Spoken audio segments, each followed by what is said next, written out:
Assalamualaikum warahmatullahi wabarakatuh.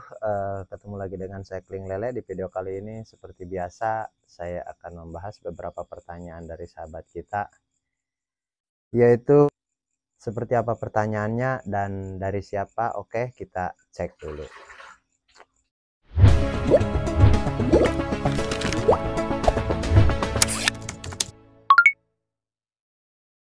Oke, ini ada pertanyaan dari sahabat kita dan seperti apa pertanyaannya. Oke. Perkenalkan Bang, nama saya Saiful dari Jawa Tengah. Oke, salam kenal juga. Bang, mau tanya untuk size ukuran pakan, pakai nomor yang berapa? Bang, bisa bahas ukuran pakannya? Terima kasih. Oke, ini di konten yang 10 hari ikan sudah sebesar ibu jari kaki. Begini, soal ukuran size pakan, kita harus pahami dulu, karena sebenarnya itu mudah sih. Tinggal kita kasih, dia bisa makan, tertelan enggak, seperti itu. Tapi oke lah, saya akan gambarkan seperti ini. Ini dari nol sekali, dari usia nol lah istilahnya. Bukan dari nol, sebenarnya dari 3 hari. Karena untuk penetasan pun itu 3 hari. 3 hari kita baru kasih makan. Contoh, ini dari awal nih.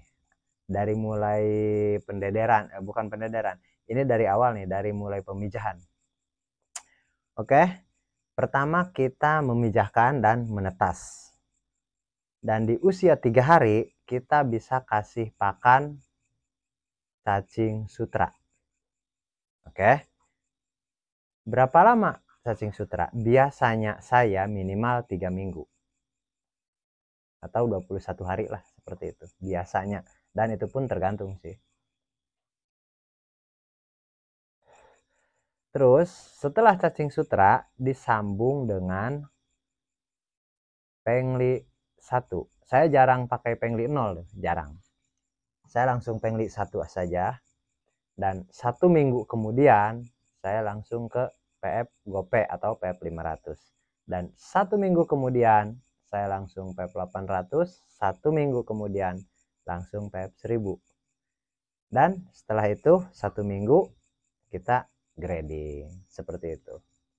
Dan biasanya yang besar itu size-nya ukuran 45, dan yang kecilnya ya masih ada lah yang 23 seperti itu. Yang 1 senti pun masih ada, biasalah kalau lele. Dan setelah kita grading, yang 45 lanjut dengan -1, yang 34 lanjut lagi dengan PF 1000, dan yang 23 kita lanjut dengan PF 800, seperti itu.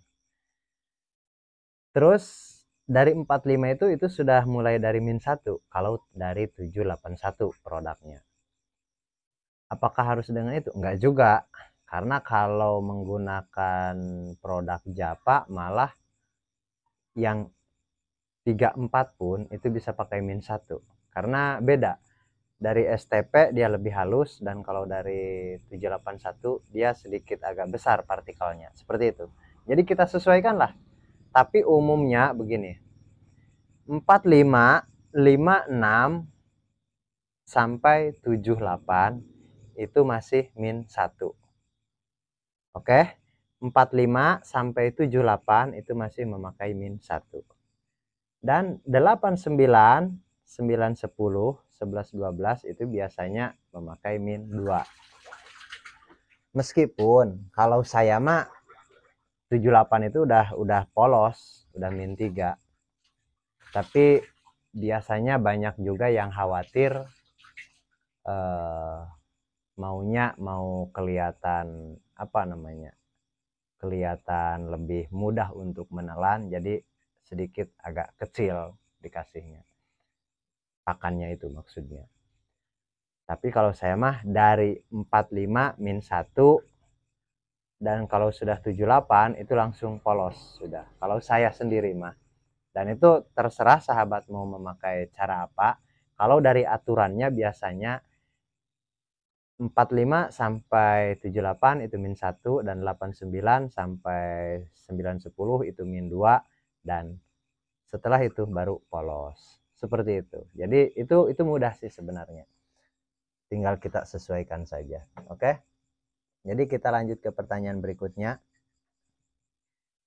Sebelum tebar benih, apa yang harus dilakukan pada kolamnya, Kang?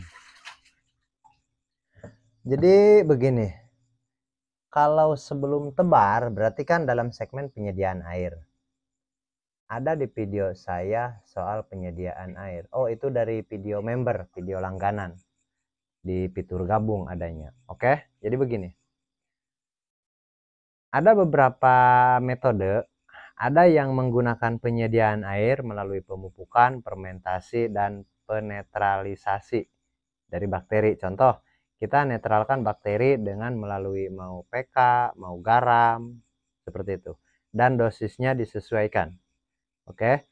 Ada juga yang tidak melakukan netralisasi dulu. Langsung pemupukan saja.